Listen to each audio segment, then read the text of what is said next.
All right, buddy boy. Man, time has Uh, come. ee, ee. I hope everyone's ready. I hope everyone's ready so we can talk about this. I've been I've been sick with the flu, but it's been boggling my mind because I saw it before I got the flu. But boy, oh boy, Dune. I wanted to give everyone enough time to see this movie about 12 times. That way, this is gonna be all spoilers, people. Fair warning. Cut Oh it yeah, off. we could freely talk about the It film. If you have is not seen it yet, you don't even bother going beyond this point. We are it's openly discussing everything Dune 2 and Dune 1. Because it's very important. We discussed Dune 1 as well because I think 2 does for one uh, what you want a sequel to do for a film. You know what I mean? Like it enhances it to a degree that is just like now I'm looking at one completely differently than I even looked at it before. You know what I mean? So yeah, if you have not seen Dune 2, let alone 1, you don't need to be listening to this podcast right now. We are about to get all into everything Dune okay. 2, Okay, let's Dune 1, let's start it Dune off. universe. Let's start it off Spoiler with starting now. let's start off with the basics of a review. Uh, Mhm. guys, this is 5 out of 5, 10 out of 10, 100% on Rotten Tomatoes. I don't care what you give it, but it's got maximum score. Maximum score. I've seen it once, so I guess I can't give you the full scope of the review, but my partner Silk here has seen it how many times? I've seen it 3 times And he's going and for counting. four. I'm going for 4. I've seen it 3 times in 70 millimeter, and I'm hoping to see it a 4th time in IMAX. I think that will conclude my total experience with this film. Because he couldn't believe it enough that it was the I greatest film of all time. really, I really couldn't. I couldn't. I had to see it again. I knew immediately after I saw it the first time I was going to see it again. Simply because it's so, for one, it's so dense. It's so incredibly dense. And I think that's part of the reason why I, myself, among others like yourself, are geeking out over this film because it's so dense, but it's not throwing. Like, you never feel like you're out of it, you know what I mean? You never feel like there's too much going on and so you can't really quite keep up.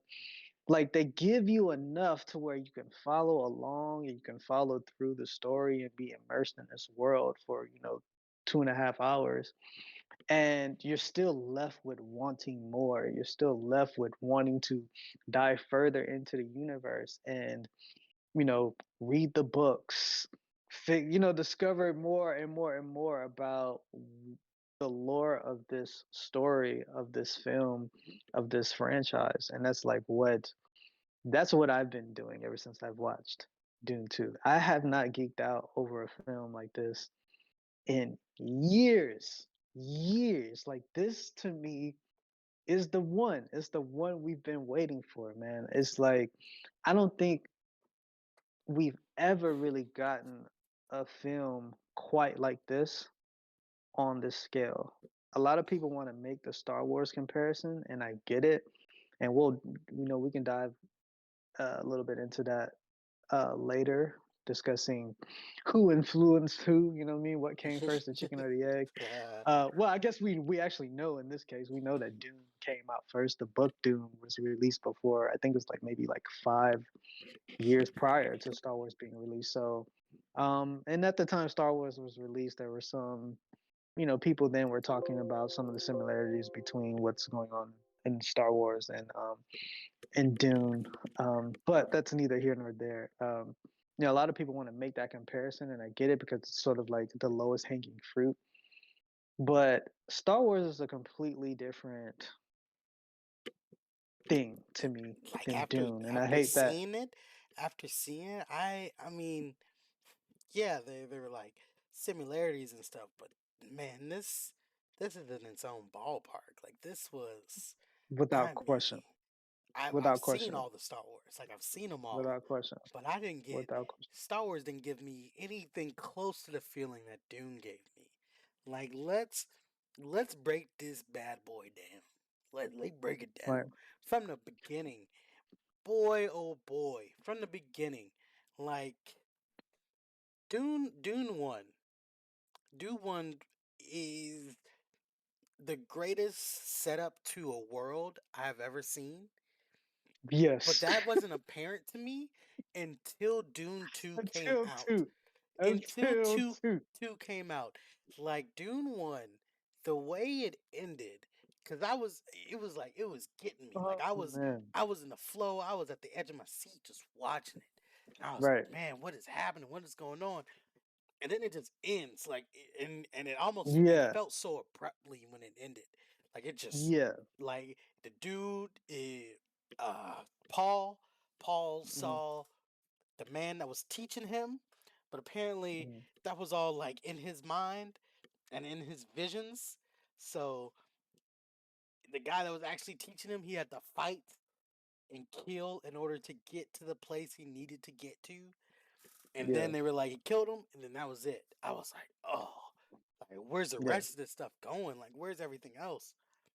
Yeah. And for those who don't know, the well, the story of Doom essentially takes place in a far off future, right? Um, where the main character Paul, his family, the Atreides family, they're being tasked with taking over Arrakis, which is the planet that holds spice, which is the basically the most cherished commodity in the known universe. Um, and so they're being tasked with running the planet and harvesting spice. So spice fuels the planet and fuels spaceships, and it's like an all-in-one fuel for everything in the fucking galaxy, I guess, or universe or whatever. So his family is being tasked with doing that, and that creates tension between his family and the previous family that ran the planet, which was the Harkonnens, and a plot ensues to overthrow the Atreides family and set them up and kill everyone, and chaos ensues from there, leaving the young prince devastated because his entire family has just been fucking slaughtered, and he's kind of left on his own for dead, basically, to die. But instead of perishing, he stumbles upon the indigenous population of Arrakis, which is damn, why am I blanking on their name? The Yeah, yeah, you got me there. The Fremen. Oh, you Yeah, the Fremen. Fremen. So he finds the Fremen, and basically the story two picks up from there essentially. So one essentially sets up that entire it basically sets up the world, it establishes the players, it establishes the characters, and it establishes the stakes. And I remember after we watched it, I remember both of us having a discussion where we were like, man, I really hope they get to make a second one, because we thought the first one was cool. You know what I mean? It wasn't the greatest thing we had ever seen, No, but we felt like there was enough there there was potential in it. to yeah, there was potential. We were like, okay, I like where this is going. I do like the world. You're right when you say it felt like, in hindsight, it felt like it had ended abruptly, or at least at the time, we felt like it kind of sort of ended, and we weren't really But sure it was like where this it might was go. basically like when you get that season finale cliffhanger from your favorite show, Yeah, yeah, and yeah, you wanted more. Like they knew yeah, what they were doing, and now yeah. that I've seen two, I know for a fact they knew what they were Man, doing because it speaks. Yeah, yeah, oh, yeah. It speaks to the power of two. It speaks to the power of two because now when I look, and I have rewatched one since I have seen two, and now when you see one, it's like it it enhances every single aspect of one because you understand just how great the stakes really are when you see two. Like everything they set up in one is pretty much answered in two. Like every single thing, It step by was step, it was like is has a consequence. Every single thing. one one you were looking at it as a revenge story. You know, Hmm. these people murder this prince's family, and he's Hmm. out to find a way to get back what is his. Hmm. Boy, once two came out, you were like, "Oh, this is so much more than that."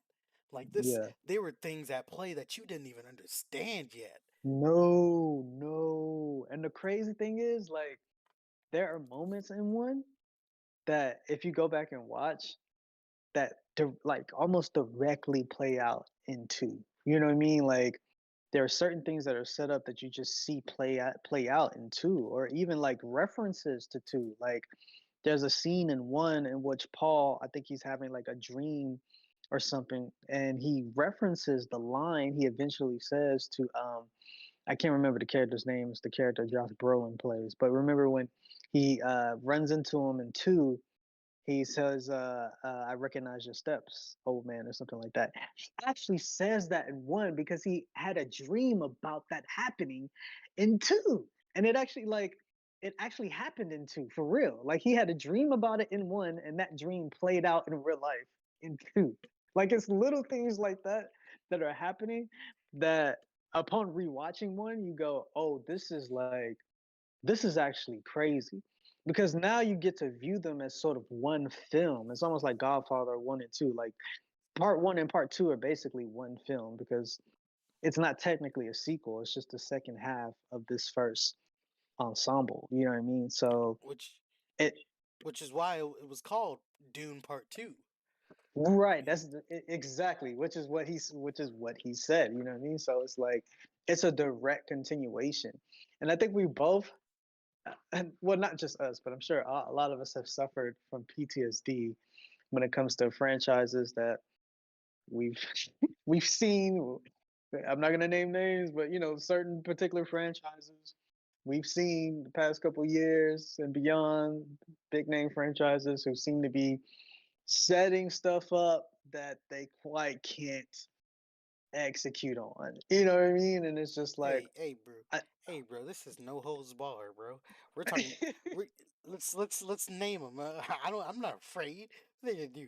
Make a good film? I hope so. I'm not afraid of them. But you, Marvel, yeah, that that jokester of a company right now that I can't. Madam Web, bro. You don't leave that thing in the comic books, man. I don't care about those people. oh man. Well, I mean, in their defense, like Madam Web technically, I guess is Sony, I guess, but it's just like Yeah, hey, you know what else was Sony? Spider Man. what? So don't give me that. Don't give me I that. mean, I, I mean, point well taken, You but came out with Across the Spider Verse and then dropped Madam Web. Get yeah, out of here. I'm Get out of here. not sure Your what the thinking was your there. your your live action Marvel tie-in before that was Morbius. Get get out of here. Get Not, yeah, stop letting not, these no name brand stop stop being in it for the money. Like yeah, you ain't making yeah. it. You're losing it. um, But um, this ain't about Marvel though. Let's get out of there. This ain't about yeah, Marvel. yeah, yeah. Let's not even go down that road. But I will say that it's refreshing.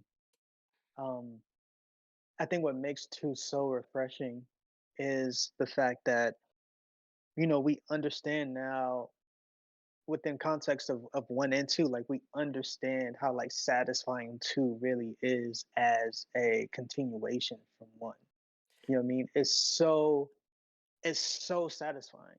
It's just like everything that was set up in one is directly um established in two, and it just makes two this sort of wonderful immersive ride that you're kind of just like, I don't know, you just sort of like you just find yourself in. Like the film starts, and before you know it, you're just kind of in it. Like you just like you're there. You know what I mean? You're on Arrakis. You're with the Fremen. You're with Paul. You know what I mean? Like you're in the room. Like just feel like you're there. And I think that speaks to not only Denis as an artist himself and as a director, but also speaks to his staff. It definitely speaks to Hans Zimmer, who I think did a phenomenal job with the soundtrack. Everyone involved with the soundtrack and the sound design in general deserves every award possible because I don't think it's been a long time since I have like felt this immersed into a story. And I think, you know, it just felt like you were just, I don't know, it just felt like you just kind of sunk into it. And before you know it, it was kind of, you were just in it.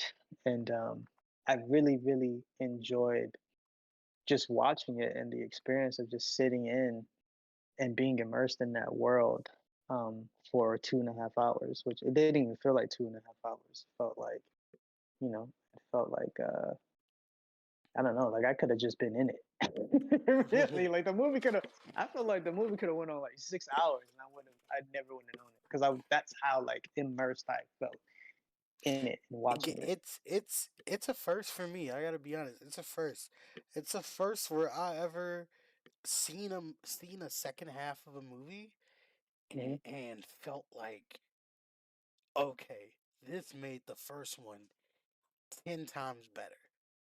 Yes. Like, cause, Yeah. cause, bring it back to the whole Marvel cinematic universe phase four with Endgame, with Infinity War and Endgame. Infinity War made Endgame more impactful. Hmm. Like, usually it's the combination of the first movie making the second movie like that more impactful. But Hmm. Dune flipped the script for me. Dune was like, you saw the first half and you were like, okay, I see they're building this world. All right. And Yeah. then the second one came out and they were like, we're done building this world. This is what's happening now. Yeah. And then You're in it. it just made the first one like more, it made it more, what's the word I'm looking for? It just, it gave it more impact. Like it gave it, Yes. It it raised the stakes. Like it raised the stakes that were in one. Like they feel when you rewatch it, they feel that much more potent because you understand what happens in two now. So you understand like the Bene Gesserit are really running things for example. Like you understand like, oh, these people are secretly actually running this entire shit and no one knows it. They're setting up bloodlines. They're fascinating folks. They're like, you know what I mean? Like, and no one really knows it, you know? So like it makes everything that's happening behind the scenes feel that much more intense because you understand like what takes place in two. And it's just, I mean, like you said, I personally have never, I don't think I've ever experienced that for real. Like I've never seen, like I've seen good like sequels, right? I've mhm, seen, good sequels to like yeah, absolutely. even like classic films, but I've never seen like a film enhance its predecessor to a point where they feel like they're now on equal playing field almost, right? Like I feel like before I saw two, I feel like I would have, even if I still enjoyed two, I feel like I would have just still felt like one was was okay or it was cool. You know what I mean? Yeah, But two, there's like a special something that is very unique and special about two is the fact that it does enhance one. And I think that is because it actually plays out exactly how it's supposed to play. You know what I mean? Like yeah, everything, every which way it plays out feels like a natural progression. It doesn't feel like some you know, Some like forced transition. somebody funny you say forced transition because they're, you know what I mean, like funny you mentioned forced transition because there's been some other franchises with some other movies that felt like they made one movie and decided, hey, we'll give it to another director and he'll just make another movie and then we'll just figure out the rest from there. It's just like this felt like, and I think obviously it has the benefit of actually being from a book. So the book has already established, you know, the world and where it needs to Well, progress. hold on, But buddy, hold on, buddy. Those other ones were from books too. They they well, had I mean that they had books. They just yeah, now you're right. stop trying Actually, to you're right. babysit them. All right, You're right. Dune You're right. They Dune trash. has They trash. Dune has Dune is the spit in their look. Star Wars faces. is done. I'm good. I'm good on Star Wars. It's Dune. It's all Dune for me. I'm sorry. Let's Dune stop has playing spit games. in all of I'm their done with faces Star Wars. and told them to Give me do Dune. better. Give me everything Dune. I'm good on Star Wars. Give me everything Dune. Please. More Dune. Oh Let me man. even stop. Let me stop playing around. More So Dune, please. let me ask, man. Let me ask you this, because I know we Mhm. talked a little bit about it before, but I never really asked. What was your favorite scene in the movie? Like, what was your all time? Like, I know the movie was already just 'cause for me too. It was just the movie was going in time. I didn't even think about the time. Like, Mhm. I didn't feel like I was at the movies long enough Yeah. that I felt like that I saw. Yeah. Like, I felt like I Yeah. needed to be there longer. But Yeah. what was your like favorite scene in the movie? Because all around, like I would cheap out and say every scene was my favorite, but I mean, like, 'cause they did, everyone that was in the movie, a part of it, they did so well. Mhm. Like, they need, like, just keep all these same people when you keep making them, because they Mhm. just did immaculate. These people were phenomenal. But Mhm. what was your favorite scene in that movie? Man, my favorite scene, if I really had to pick one, that's a hard one, man. It's a hard one because there's so many incredible scenes in this film. I mean, the way it's Yeah, shot, I know. the cinematography is so incredible and so just so beautiful, and it just every scene feels like a painting, and it's wonderful to look at as per usual, or at least we've come to know for Denis at this point. Like he and his team know what the hell they're doing when it comes to visually making Yeah, something that is beautiful everyone that watched that and movie was captivating. immersed. They were all Um, immersed. Like you thought you were in that world. Like you were just everything was happening and you were just like, "What?" You thought it was happening to yourself in real life. Like and that's how it's a immersed you credit. was. It's a credit to the performers as well because I think everyone in this film killed it. Every single person. I thought Batista was great. I thought Zendaya was fantastic. Um, Timothy Chalamet. Austin Butler was crazy. I Yeah. thought he killed it. Timothy was the biggest like He gave surprise for me. that boy Like gave me he gave me Infinity War Tom Holland performance. he reached into his bag with this one. He reached into his bag.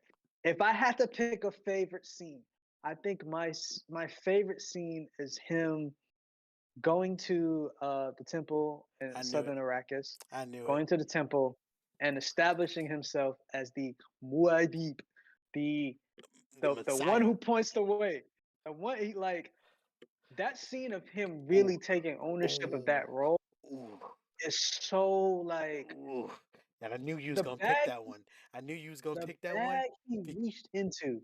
I was in the theater like, whoa, like I felt like I was about to follow, bro. Like I was about to run through a brick wall. Like I'm a Fremen right now. Like that's what it felt like. Like, yo, giving he's really like eating this right now.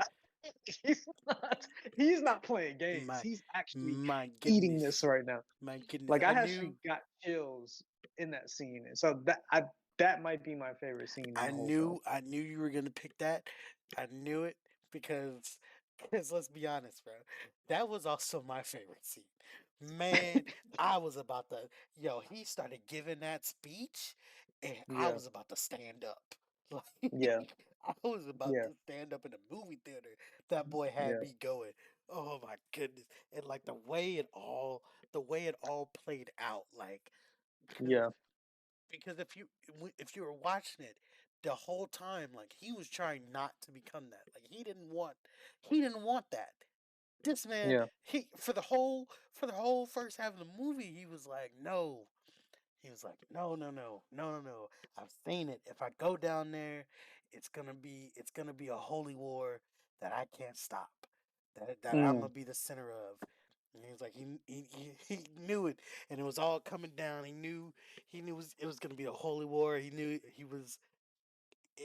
his mother was gonna start it, and he didn't want to be that person. He was like, I mm, just wanted revenge. I just wanted my family to be safe. He's like, mm, I just wanted to love the person I love. And then everyone and then everything kept trying to pull him towards it. Like he was like, if he uh-huh, stayed up there and fought, he was gonna lose her. But then he was like, mm, if I go down there, you're gonna lose me. yeah, And boy, oh boy! But when he made that decision, it was because the way before he got to the temple, like mm, he was on the sandworms, and then like when he was on the other one from across from Zendaya's character, and he yeah, looked at her one last time, and it was like you knew it was like a strong goodbye that he didn't say, because then he mm, drifted off and went towards the to get the water of life, right. and like once I didn't even know that was because it was crazy because I didn't know. I thought the importance of her was just that she was the person he loved. She was because she was in his visions and all that.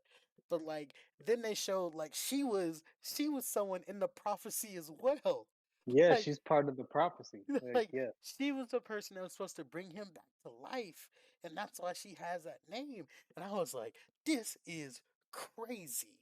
Desert Spring, dude. And you know what's crazy? It's like, and that's an aspect of the film that I really was not. For some reason, I wasn't expecting um these sort of like political and religious sort of like parallels that are at work throughout the entire film. And actually, excuse me, throughout not only two but also one, when you rewatch it and look back, um, you see those same parallels sort of being established. But what's interesting about that is we still aren't quite sure if the prophecy is even something that's really real. You know what I We mean? Like we're still we kind of don't like we don't this. know what the prophecy is. That's the thing. Like they still haven't told us exactly what the prophecy is. We've heard I, we've heard the mother's interpretation, we've heard the other older Benedict's lady's interpretation. mhm, Like mhm, one's supposed to bring prosperity and everything, the other one's supposed to mhm, bring destruction, but you never seen like exactly what this prophecy is supposed to foretold. But the thing right. is, you know Paul knows the exact prophecy now, and so does his sister. Like they're both like running a show that I don't think the others are following along with. Because they can see the future. Yeah, so they're both apparent on what's happening because and it was whew, because the baby was talking to the mother and all that. But then there Mhm. was that one scene where it showed I want to say was it his grown up sister? Like when they Yeah, were it was the sister all grown up. yeah You when they talking were about the standing scene on the with Anya beach. Taylor? Yeah. Yeah, and that's the scene with Anya Taylor-Joy, who yeah, is, who um, came out of nowhere. I didn't even know she was in this. Out of yeah, left no, that field. was such a surprise. That was such a wonderful surprise. I was like, "Yo, what?"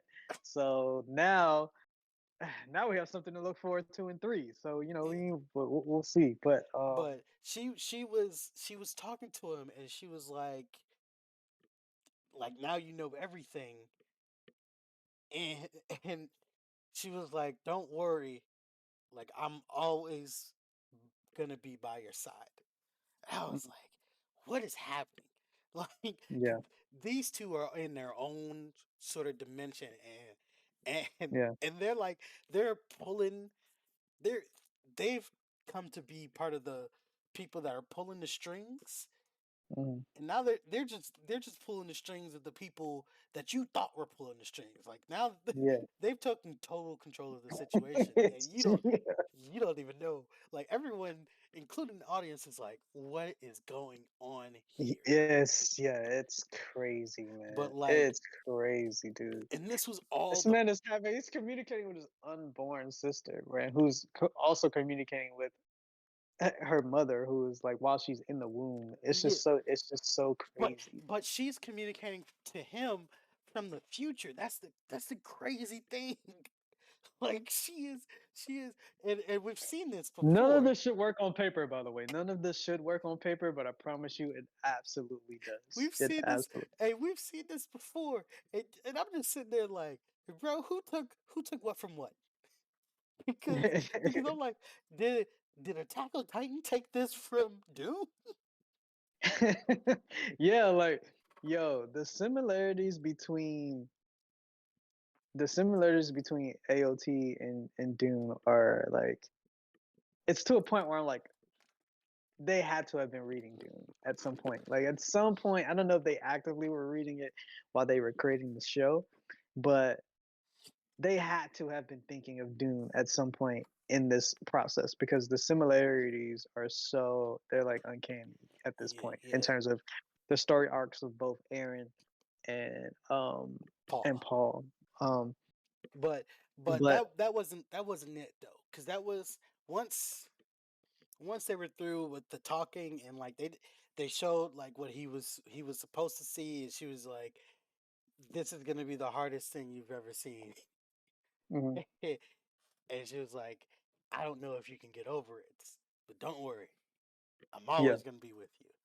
And I yeah, was like, and then they showed it, and you were just like, "Ooh, oh." But yeah, when he woke up, like mhm. after she gave him the Water of life or yeah, the desert tear or whatever. yeah, Yeah. after she gave her the tear, Mhm. and he woke up, bro, you just felt it. Like you just felt it. Like that man wasn't the Yeah, same anymore. Like yeah, he was something else. yeah, And it wasn't long before they showed it. Cause then right yeah. after that, that boy walked into the temple. Like they were having a meeting, they were doing all this, and that man, he He just took yeah, over. he stood on business. Let's He let's just let's get real. He stood on business, because he immediately. the way he entered, and he just started talking. Like Yeah. the man, they were like, hey, hey, hey, hey, you got to become a leader to talk. That man said, I am the leader. that boy, that boy said, you have to kill him in order for you to take his place. And he was like, you would deprive me of my best Yeah. soldier? Like I'm one of the best of us. Like what are you talking? Like he literally was like, dude, are you dumb? Like he's like, please sit down. Let me tell y'all who I am real quick. And, and then, like, the best part was the mom was like, slow down. Yeah, Boy slow said, down. hey, hey, Nah. if I ever saw a representation, a live action representation of Miles Morales, I'm gonna do my own thing. Boy, Paul hit it. Boy, Paul hit it. Because when she said slow down, he got loud. He Yeah.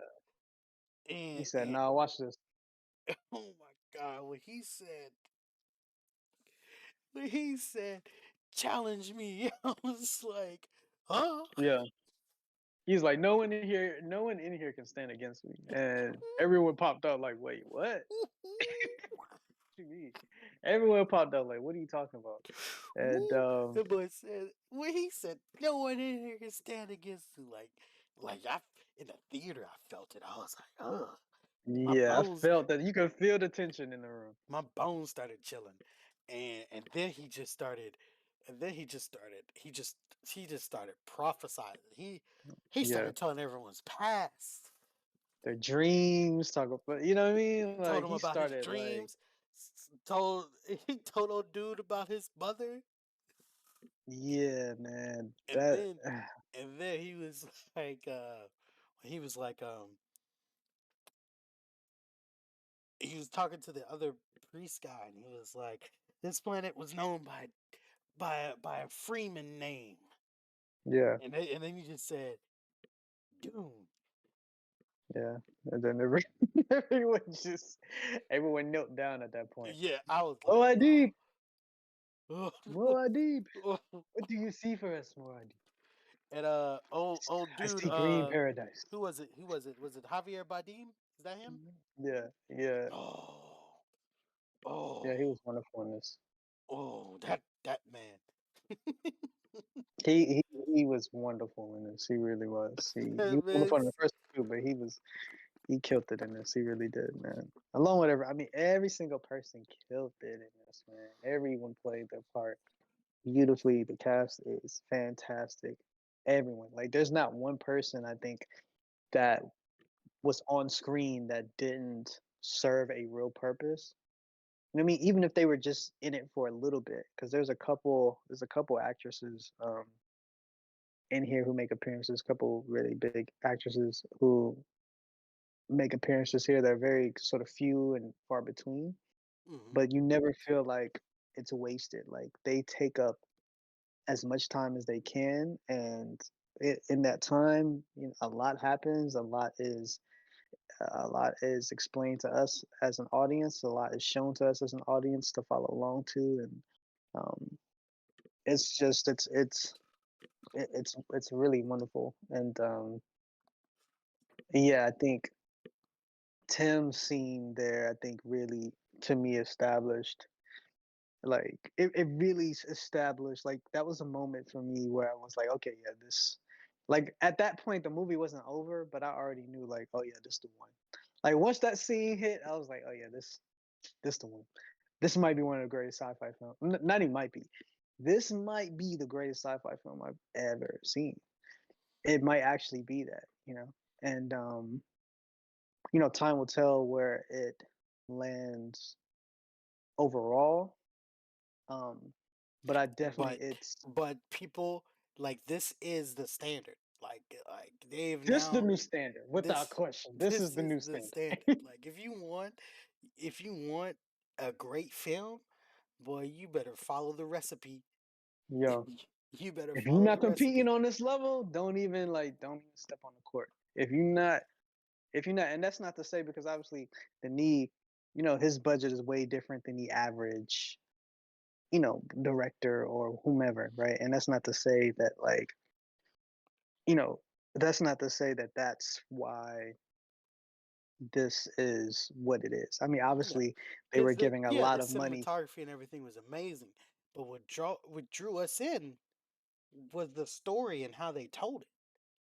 Well, it's what they did with that. Look, like you can have all the money in the world to make a film, but if you don't know what you're doing, if you don't have a vision, if you're, you know, if you're just trash, like, right? It doesn't matter, right? It's not about the money, right? Because we've seen people with way less money make incredible films, way better films than, you know, Yeah, someone who's had millions upon millions of dollars. yeah, So yeah. it's like, it's Per- not about that. perfect example is one film that shall not be named in this podcast. What? One one Netflix disaster that they decided to make two of them. Wait, what? What you talking about? What you mean? What I'm talking about? I'm talking about.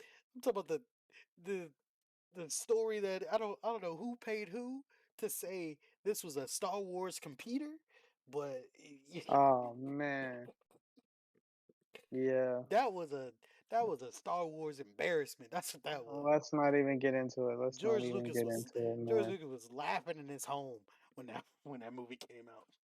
Let's not even get into it because you know the Snyder heads are gonna be at our neck. But that film was trash. But dumb trash. But yeah, it's like I think what makes this film so great is everyone involved. I think every single person involved, from the actors to the directors to the cinematographer to um, sound designers, set designers, everyone. I think everyone understood the mission. You know what I mean? And I think they set out to make the best film they could possibly make, to use the resources they had at their disposal to do that. And when you have a bunch of talented people who know what they're doing in a room, and you give them the resources to do exactly that. Like, I think this is the result, right? So hopefully, this sparks a new wave of films that can be on this level, that are just as original, just as refreshing, just as spectacular, and I mean, it just feels like a piece of art. It feels like a film like this is supposed to film, versus something that is trying to sell me toys. They're trying to sell me a subscription to its, you know, fledgling streaming service. Like, it doesn't. It never once feels like that. You know what I mean? It feels like a piece of art. It feels like something that is made with care, made with love, and that is the point, man. It's just like, I think, at least I'm hoping, it sparks a shift towards that direction with films like this, Mhm. on this scale. Again, we've had these years where obviously Marvel has been having its run, and I think, post Endgame, we've seen, you know, what can only be described now as its great decline. A And I slump, think people are, a I think writer's people block are or something. ready. I think it's beyond that, but I think people are ready for films like this. I think the success of it proves it. I think people are ready for something that just feels like it's actually made with care. You know what I mean? Like, and it's Mm. not made to try to sell me on some shit. And this film does that brilliantly. And yeah, I can't, I really can't say enough about how much I enjoyed it, and how much I continue to just, I mean, I've been ruminating on this film for ever since I've seen it. And even after seeing it 3 times, like, I'm still like diving into every YouTube video I can, diving into, Frank Herbert, interviews, and, seeing the original inspiration behind the story itself. And, when you learn about the original inspiration behind the story, it deepens the film that much more, because you understand that the story he's telling is really more so of a cautionary tale. You know what I mean? It's not like a hero's journey per se. It's actually sort of poking and prodding at that a bit, right? At that sort of at that structure a little bit, and certainly poking and prodding at the idea of, like, messiahs, and the idea of these sort of like chosen leaders that pop up within our culture, our society, that we just throw our trust into, right? Hmm. Questioning, like, should we really trust these people? Like, why are we, you know what I mean? And I think learning about that, it just makes the film that much more fantastic. And I think that was probably my favorite aspect of two. It's the just the I feel like the commentary it was sort of talking about throughout, in sort of the innuendos, and sort of subliminal messaging between sort of the parallels of, like, the Bene Gesserits and the whole religious aspect, and everything that was happening politically with the Atreides and the Harkonnens and the Emperor, and everyone trying to, vying for position and vying for power. Like, all of these chess pieces are at play and moving on the board, and that aspect was just so fascinating to follow throughout the film. And I think that's really what I found the most surprising, which I just didn't realize it went that deep. But understanding and learning about the history of what inspired it in the first place, you start to really see why it is the way it is. You know what I Hmm. mean? And how special it really is. You know what I mean? Like to make something like that in this particular Yeah, setting, yeah, um, in this particular genre too, I think is so incredible, man, and so poignant and so on time too with where we're at right now. And I really can't say enough about it. It's just, yeah. it's a fantastic film. Now let's get into the final moments of the movie. Bruh, Yeah, the fight honestly, the fight between Joe. Paul and what's the guy's name? Uh, well, it's Austin Butler's Yeah, character. I believe he's called. Is it It's like something Ratha or something like that. I can't. I'm yeah, like blanking out. But he's essentially in the story. He's essentially like he's basically like the backup for the he, Bene Gesserits. yeah, Essentially, like he's the backup, quote unquote, chosen when yeah, yeah. shall Paul somehow find himself W- slain or something like Well, that. it was supposed to be Paul, but Hmm. then they were like they got that prophecy and that vision, and they were like Paul was gonna be some sort of destroyer for them, or destroy everything they had built. So Well, it's not even that. It's just the fact that they it, couldn't control Paul. yeah, so So that's the issue. The issue is they can't control. Like they learned that Paul, which is the whole reason why they were trying to kill his entire family yeah, that's in general, was it was to kill him and his mother. Like you learn that in like part two, like that the prophecy that she was trying to set up and follow was the main. Those two were the main reason that their family had to be killed, because the bloodline that she had was like some ancient bloodline that was like that was a danger or a threat to the Mhm. Bene Gesserits. But But yeah, Austin Butler's character, his name is Fade Rotha. Um that's what he is. So he's the Harkonnens, which is the other family in the film. He's their sort of like their version of Paul, essentially. yeah, So he's also a young up and coming, prince or whatever you want to call it. In his particular family, vying for power and position once again. And so it's all, I mean, the whole film is essentially about that. It's essentially about power, you know what I mean? And um, the allure of power, how it can easily corrupt, you know what I mean? And so, yeah. like, But but that scene with them fighting, that was one of it, the to me, it, rawest. yeah, That was yeah, one of the rawest, like like I don't know how to put it, but the fight felt so raw that it yeah. was amazing. Like Honestly, that there might be wasn't the best there wasn't scene in the film, any to be honest. high there wasn't any high action, any high choreography or anything. The fight, besides them slashing and throwing blows, that was all the sounds that was being made. Like Yes, it yes, yes. was one of the just most intense, like, fighting scenes I've ever seen in my life. Yeah, Like it's the tension, like that's what made it. All the music drops when that scene happens. If you notice, yeah, all the music drops. So it's literally just the sound of them fighting, just all the grunts, all the sounds of the knives connecting to their suits, and everything is heard, and you could just feel the tension in the room. You can feel like you're watching it and you're feeling like, oh, one of these motherfuckers actually might die. You know what I mean? And it's yeah, just like you yeah, feel that way. I might and you actually were watch sitting someone there die like, right in front of yo, me.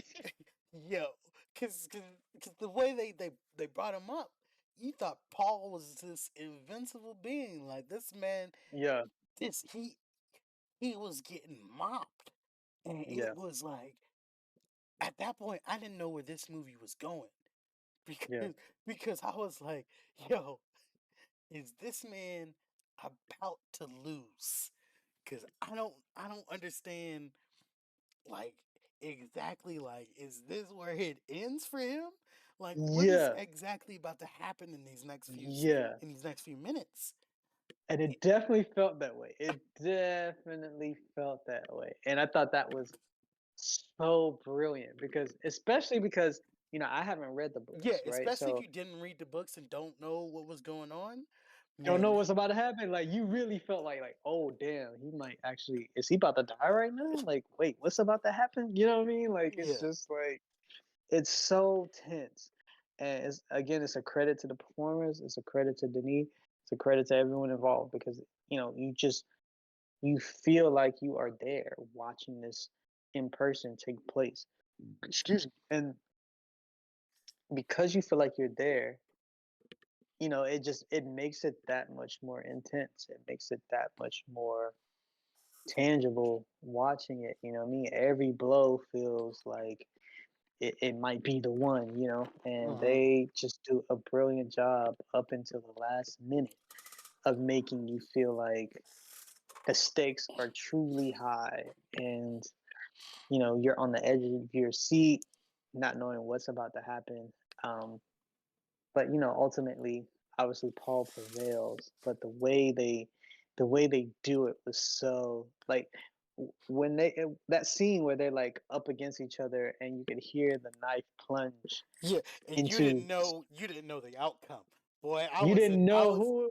They both like is all you hear is their breath.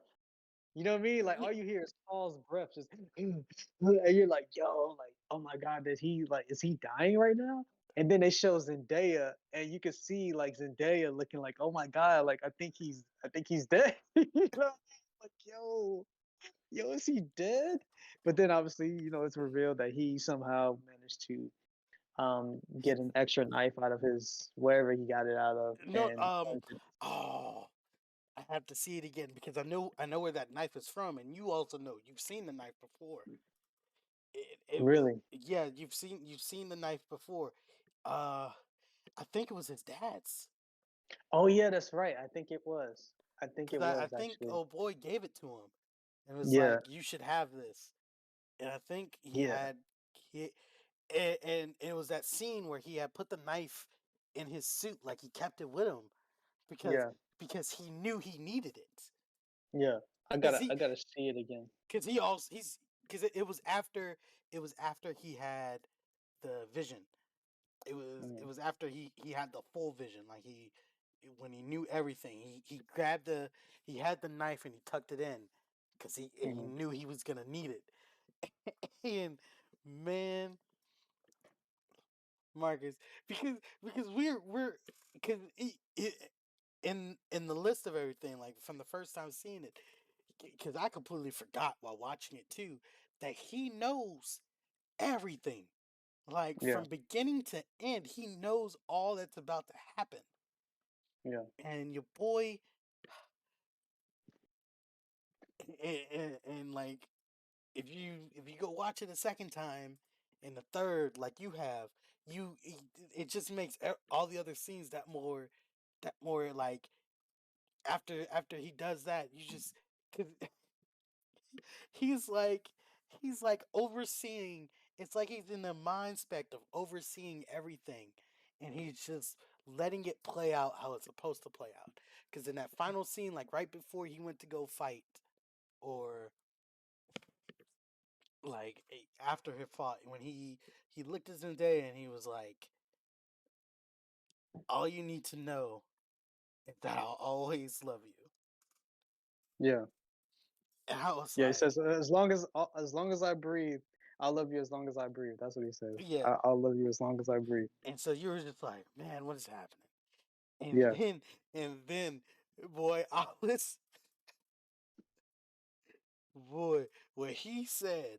He was like, when he put his hand out and he was like, "You got two choices." yeah. And then he looked over to was that his daughter, his granddaughter? I think that's his daughter. Yeah, I think it's his daughter. He was like, I'll wed you and we'll bring the houses. And we'll rein the other houses in if they don't follow suit. And I was just like, oh, for Yeah. real? I was like, Yeah. oh, this is what he meant. Like he was like, I'm not gonna be. He was like, I'm not gonna like who I'm going to be, who I have to be. That, yeah, because that man, he pushed everything aside. Like he pushed everything aside, and he was like, I'm gonna finish this. This is gonna end. I was like, oh, because because then they cut over to Zendaya's face, Hmm. and bruh, my face was the same as her face. I was like, oh, oh, that's how this is gonna be. Yeah. Yeah. Yeah. The look on her, like, to me, that's like that speaks volumes to just her performance. A lot of her performances in this film, at least the best part, I think, is like actually when she's like, there's no dialogue. Like she's just like, it's just something about like her eyes. Like she doesn't And have how to she, say anything. You could understand everything right then and there with just the looks on her yeah. face. Which, I mean, let's Zendaya is probably one of my favorite actresses in the world. Like she is. She's an amazing person. And the because I've never seen Euphoria, but Hmm. most of the roles I've seen her in weren't that weren't that intense. Hmm. Like, but I mean, in this one, the girl got range. Oh yeah, she does her thing. She does her thing in this, Like no question. she became one of my favorite. She was already one of my best, but right now she is one of my favorite actresses Mm. in this generation. Yeah, she did her thing in this without question, man. She did her Yeah, thing. now I And understand the love RDC has for her.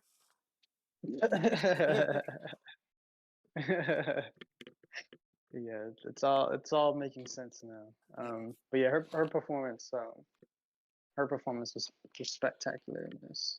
And, as was pretty much everyone else. Yeah, yeah. Hey, There's not like I there's not said, one person in this who all didn't in all, man, that's why we shine. gave it. That's why we gave it uh, two thumbs up, Yeah, two thumbs, 5 stars, 10 stars, 100% Rotten 10 Tomatoes. like The metrics. whatever metric you using, like throw it out the window. Like this is an instant classic if If there ever this was movie one. does not win Emmy, Oscar, Golden Globe, if This might be the first film to win an EGOT. This might be the first to do it all.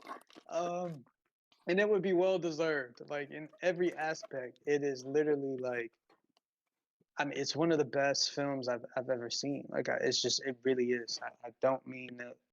I'm not trying to be hyperbolic. I'm not trying to hype it up. I've seen it 3 times. I do not like just see movies three or more. Like most films I see once. If I really, really, really, really like it, I'll see it twice. Most films, if I kind of dig, I won't see again until it comes out on streaming or something. I had to see this 3 times. Like I prioritize seeing this 3 times, multiple times, because I just I couldn't believe what I was seeing. Like I felt like, oh, I'm seeing something that I've never seen before. Like I'm seeing a classic, what I feel like could potentially be a classic trilogy unfolding before my very eyes. One that we haven't seen since probably Lord of the Rings. You know what I mean? So mhm. that's what it that's what it feels like we're in the middle of and we're in the midst of. And it's so exciting to actually have something like that, that kind of reminds you why you love this shit in the first place, like why you actually are enamored with film and enamored with the movies and enamored with it it it, just art it and just reminded us why we are sci-fi nerds. yeah, you're like, Like this is why, like this I is have exactly why. forgotten for a long time, but sci-fi is my favorite genre. It's my favorite. Like this reminded me like, oh yeah, like this is my favorite thing. This is my favorite thing. You know what I mean? And it did that beautifully. And bravo to everyone involved. You fucking did this shit, and I cannot wait for the third one. I can't wait for Ooh, Messiah. ooh, So part three. Yes. can't wait Give for me it. a trailer, and I promise you, I'm a geek. I'm a geek Yeah. out. Take your time. Take your time. Take make your it, time. make it right, and No and rush. No rush. make No it better rush. than the last. No rush, man. If you follow No the rush. same formula, it's gonna be better than the last. No rush, man. Please. Do your thing. Take your time. Take your time. Don't give it to us till it's ready, man. All Don't give it right, to us till it's all ready. right, all right. Well, that was our take on Dune. That was our take. Honestly, we could talk about it more, but I felt like an hour Yeah. was good enough Yeah. to lay down what we wanted. You know, Yeah. if you haven't seen this movie, guys, go see it. Go, get off your feet. Go to the movie theaters, buy a ticket, Yeah. go watch it, and then go watch it again because I Yeah. know you're gonna. This Yeah. movie deserves every aspect, whether you like sci-fi or not. It's just a well-made movie Yes. that just deserves to be seen in its spotlights. You In got the best possible theater you can. In the best possible theater you yeah. If you can't reach that theater, hey, it's all right. Just go see can. it. Just go see it. Drive if you gotta um, drive 2 hours to go see it at a better theater, drive 2 hours. Because I promise you, it is well worth it. well, in this economy, I don't know if that's sound advice. Hey, buddy. I don't know if that's Hey, sound advice. buddy. Let me tell you something, But it's guy. definitely worth seeing. Let me tell you something, guy. If the market crash and we are in a recession and they say, hey, part three's coming out, guess what? I will spend my child's college fund to go see that movie. We'll figure where there's a will, there's a way, I Yeah, guess. yeah, Where yeah, there's I a will will, there's see a it. way. But that's it for this session. Thank you guys for tuning in. We're gonna come back with some trailer reactions. I got some trailers I want to show my partner here. We've seen some of them, but we wanted to watch them together and get you guys' take on it. Like like Beetlejuice. Mm, yeah. That I've got some opinions on that one, Hmm. and I want to share it. That's it. That's it for this. That's it for this Dune special. This special Dune. We like we said, we wanted to wait until everybody saw it, and then wanted to remind everyone to see it again. Yeah. Go see it. Go Alrighty. see it. Support your local theater and go see Dune. Do it. Yeah. Well, that's all for us. And and let me give you the little Truman exit in case I don't see you. Good afternoon, good evening, and good night. Peace.